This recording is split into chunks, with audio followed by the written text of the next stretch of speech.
we can. I really enjoy Bob's Burger. And I apologize for my potato head. I'm not the world's most photogenic person. Hey, I have a hard time wearing hats, so Yeah? Well, I have to. I can't find a good hat. I can't Yeah? find a hat that fits right. It's tough. Yeah, you got a pretty good head there. Thanks. Nice hair. Thank you. I had a guy that literally, he wore a double X football helmet. I love that. freaking head. I miss him. Every time we got a giant potato, I made him pose with it. We eat our young here.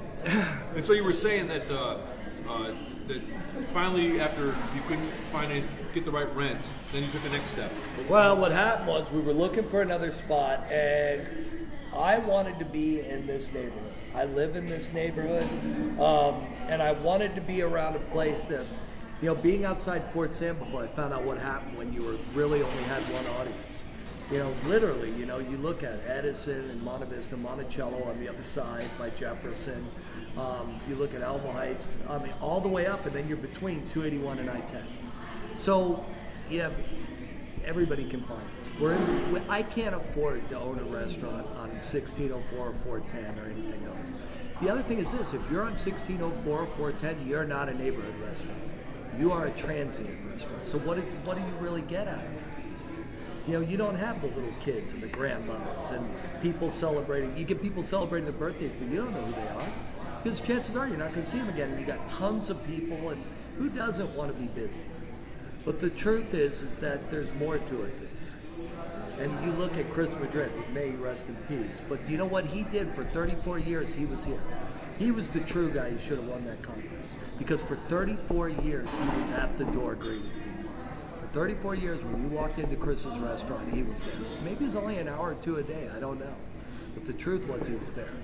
And if you had a problem, he'd fix it. You know, it's not some manager.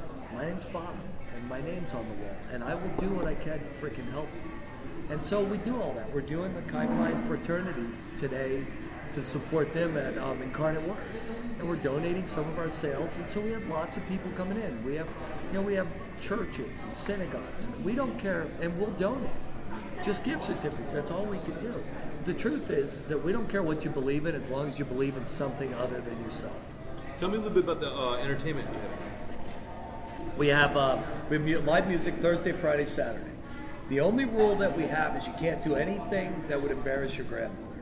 And the reason why is we have lots of grandmothers and lots of little kids. We've had little girls climb up on stage and start dancing while the band's playing. That's cool.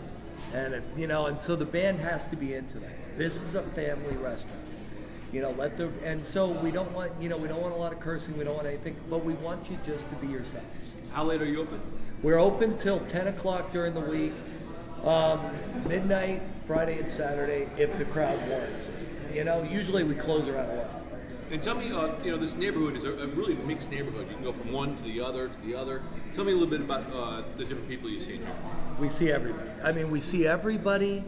But mostly we see sports teams, we see families, we see couples. We see people that just are coming here to eat, they want to feel comfortable. Everybody here, it's an everybody restaurant. And that's what a neighborhood restaurant is. It's not something that anybody should feel intimidated by or feel that isn't being treated. Keep it clean, have good food, and care about the service. And tell me a little bit more. You said there's a theory behind your food, about how the stuff you prepare here. What is it now? It's just, you know what? It's simple food, and it's done. You know, like the onion rings are a beer batter. Everything we want everybody to realize that it's made fresh to order. So in other words, if you have a cheeseburger cheddar with however you want it made, that burger was made for you. We're not throwing 20 burgers on and then anticipating as you come out. So it takes 5 to 15 minutes to get your food, but the truth is it comes out hot and fresh and yours. In ours all at once. Yeah. Now I noticed you did the pulled pork special today. Are you always experimenting and doing different things? Right. We did for Lent. We did every Tuesday we do pulled pork, and it's just we've got our people to follow. We usually do it Tuesday, and then we run out on Wednesday. It's gotten more and more as we get more and more customers. We're starting to last less and less. But for Lent, we did jalapeno fried catfish. That went really well. Yeah, that's marinated. Yeah, that might not be yours, but you know what? It was actually very mild.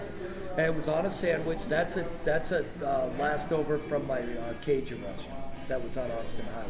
So we did that for Lent. We're probably going to do it during the holidays. We smoked 15-pound whole turkeys. We sold a couple hundred of those. You know, we just do all different things. We've done brisket, we've done ribs, we've done just different things to mix it up. And so I could come in one day and see something special, something new on the blackboard there, just depending on what you're up to. Is that it's like today we have cheddar and bacon macaroni and cheese. For Easter, I went to an Easter party, and they wanted me to do macaroni and cheese. So I made a huge batch, and I made extras, and we're just doing cups of bacon macaroni and cheese. So yeah, we just do things because it makes it interesting. It also makes it interesting for the cooks and for the waitresses to be able to have something else to do. And tell me some more about you. You said you had cooked a bunch of different places and gone to school and everything. Tell me more about that. I mean, I graduated from the Culinary Institute of America in the late 80s. I grew up in Colorado, in the mountains of Colorado. My family's from New York. My father's from Brooklyn. My mother's from Queens. So I went back to New York to learn how to cook. This will be my 28th, 29th year cooking profession. And I have. I've gone to Denver, Maui, the Virgin Islands. I've cooked in New York, Pennsylvania, cooked in Europe on a cruise ship over in Northern Europe for a while. I've just been all over the place. I've been in San Antonio, though, for 16 years. I put my ex-wife through law school here. And I stayed, she left, so thanks a lot, baby. How did you meet her? On the cruise ship. She was a passenger. And so she was a passenger on the cruise ship, and after I got stabbed in Russia, I came back to the United States to heal, and I just kind of looked her up, and it just kind of took off. Come over to the captain's table. Yeah, something like that. In hindsight, it was great, but for a while there, I really, I put the anger past me. Congratulations. And then the new improved wife in it. New improved wife. Met her. Actually, my roommate passed away at 33 years old. He had a stroke. And so she was a friend of his, and I met her at his funeral. She came with a little boy named Chase, who was 8 years old at the time. He's 16 now. I'm his stepfather. He's my son. My wife, Cynthia, is a project manager. So she travels a lot. So for me, what I did was I was a single dad during the week when she was traveling. That's why I do these casual restaurants. Because the truth is, if my son needs me, gets sick, he forgets something, I can take off and leave. And so that's, I think, part of the reason why this location matters to me. Because in the end, this cooking was all about my career and me. And I left everything to the side, and my life was always wasted because everything was about my career. When I got married, it stopped being about that. And that's a better way to be. All the other hot shots can have that. You know what? I got my family. And when you're at home, do you still do all the cooking? Now my wife actually cooks more than I do. I still cook for we'll have for dinner parties and stuff, we'll cook together.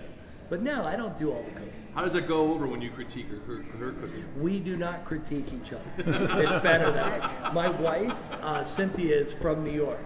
She is me. She's the female version of me. She can hold her own. So how many times did you critique her before you guys came to that understanding? We're at that. I don't know what it was, but I have a very thick head, so it took a little while. But you know what? We're at a stalemate. Things are good. Very good. That's good. That's good. Yeah. No. Fantastic. Was that all right?